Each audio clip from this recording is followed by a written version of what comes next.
나는 대한민국 예비역병장이다. 안녕하십니까? 1980년대 50 시절 군대 이야기를 나누는 예비역병장입니다. 오늘도 저의 옛날 군대 이야기와 함께 추억여행 떠나시죠. 나의 상병 시절 118번째 이야기. 부비트랩 교장 게시판 작업. 2. 대대 부비트랩 교장과 게시판 작업. 1982년 9월 20일 월요일. 이날부터 다음날까지 우리 대대는 태풍 사격장에 작업을 나갔습니다. 지난 8월에 전선 매립을 위해 태풍 사격장 땅을 파는 작업을 했는데 이제는 그동안 전선을 매설하고 그것을 흙으로 덮는 복토 작업에 투입된 것입니다.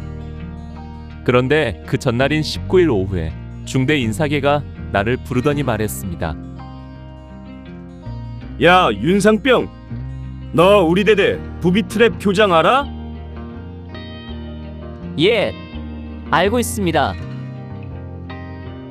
우리 대대 부비트랩 교장은 바로 대대막사와 마주보는 건너편 산자락에 있었습니다.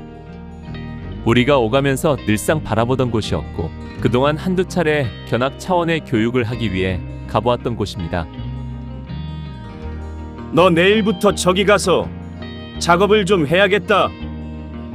내가 흰색과 검정색 페인트와 붓을 사다 줄 테니 저기 부비트랩 교장에 가서 각 부비트랩을 설명하는 게시판을 새로 써라. 부비트랩 교장이 워낙 관리를 안 하는 곳이라 관리소홀로 상부에서 지적이 있었던 것 같았습니다. 아무튼 나로서는 힘든 태풍 사격장 사역 대신 내가 할 일을 찾은 것이었습니다. 태풍 사격장에 가면 아무리 고참이라도 땀을 빼며 일해야 하는데 부비트랩 교장에서는 누구의 간섭도 받지 않고 내 맘대로 자유롭게 글씨만 써도 되니 그야말로 꽃보직인 것입니다. 월요일 아침부터 남들은 삽을 들고 태풍 사격장으로 작업 출발을 할 때 나는 페인트 2통과 붓 몇 자루를 들고 부비트랩 교장으로 갔습니다. 그리고 먼저 천천히 설치된 부비트랩 교장을 돌아보며 게시판 상태를 살폈습니다. 거기에는 20여 종의 각종 부비트랩 모형들이 설치되어 있고 그 앞에는 각 코스를 설명하는 함석철판으로 된 게시판이 있었습니다. 그런데 이 게시판에 페인트가 벗겨지고 글들도 흐려지거나 지워진 곳들이 많았던 것입니다. 나는 먼저 가지고 간 종이에 게시판에 적힌 각 부비트랩의 이름과 내용을 적었습니다. 설치된 부비트랩 종류가 많고 그 내용도 적지 않아서 게시판 내용을 옮겨 적는 것만 한나절 이상 걸렸습니다. 글씨가 잘 안 보이는 곳은 앞뒤 문맥을 보고 유추하기도 하고 그것도 어려우면 해당 부비트랩을 보고 내가 적당히 내용을 만들기도 했습니다. 그리고 급할 것이 없기 때문에 쉬엄쉬엄 했습니다. 나는 부비트랩들을 보면서 김철곤 중대장이 했던 말이 생각났습니다. 부비트랩은 일종의 심리전 전술이다. 즉, 적을 죽이는 목적보다는 참혹한 부상을 당하게 해서 당사자의 전투력을 빼앗는 것뿐만 아니라 곁에 있는 전우들까지 그런 참혹한 모습을 보고 전투력을 상실케 하는 목적이 있다. 함께 전투를 하던 전우가 갑자기 발목이 잘리거나 팔이 날아가는 참혹한 모습을 보면 곁에 있는 병사까지 겁에 질리게 되고 전투력이 약화된다는 것입니다.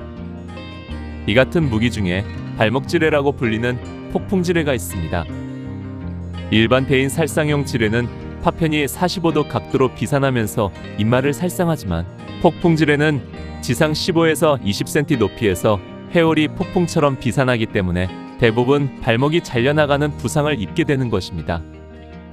아무튼 내가 본 부비트랩들은 거의가 이 같은 작동 원리로 적을 사상케 하는 것들이었습니다. 나는 부비트랩들을 돌아보면서 순서에 따라 번호를 매겨가며 내용을 다 옮겨 적었습니다. 그리고 게시판들을 뽑아 표면을 청소하고 흰 페인트를 가지고 깨끗하게 덧칠해 발랐습니다. 게시판은 가로 세로 30여 cm 정도 되는 함석판을 세로 된 틀에 붙이고 중심에 긴 철근으로 기둥으로 붙여 땅에 꽂아두게 되어 있었습니다. 이 작업 역시 오후 시간 내내 계속했고 첫날 작업은 그것으로 마쳤습니다. 급할 것 없는 작업이었기 때문에 서둘 필요가 전혀 없었습니다. 17시가 되자 태풍 사격장에 갔던 중대원들이 돌아왔고 나도 작업을 마치고 중대로 돌아갔습니다. 다음 날인 9월 21일 화요일, 역시 태풍 사격장으로 작업을 떠나는 중대원들을 보면서 나는 부비 트랩 교장으로 건너갔습니다. 그러나 밤새 이슬이 내려서 어제 발라둔 흰색 페인트 위에 물기가 많아 당장 글씨를 쓸 수가 없었습니다. 햇빛이 비쳐 말라야만 작업을 할 수 있었기 때문에 나는 거의 2시간 가까이 시간을 보내야만 했습니다.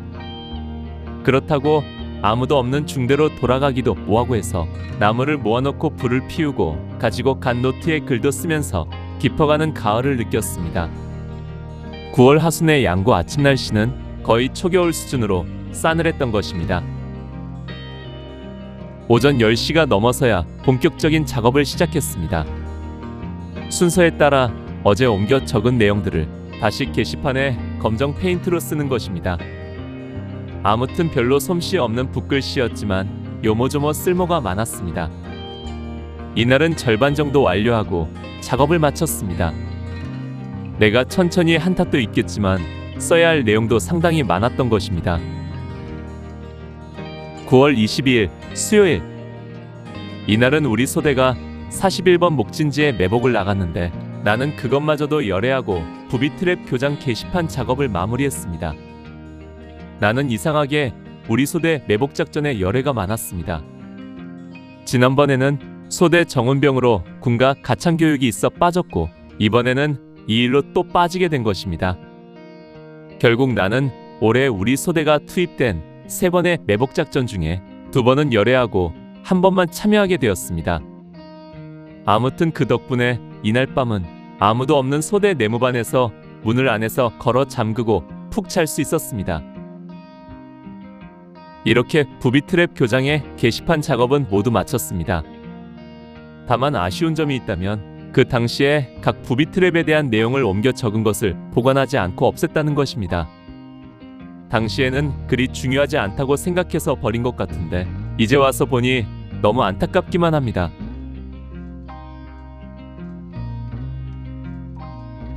오늘 추억여행에 함께 해주셔서 감사합니다.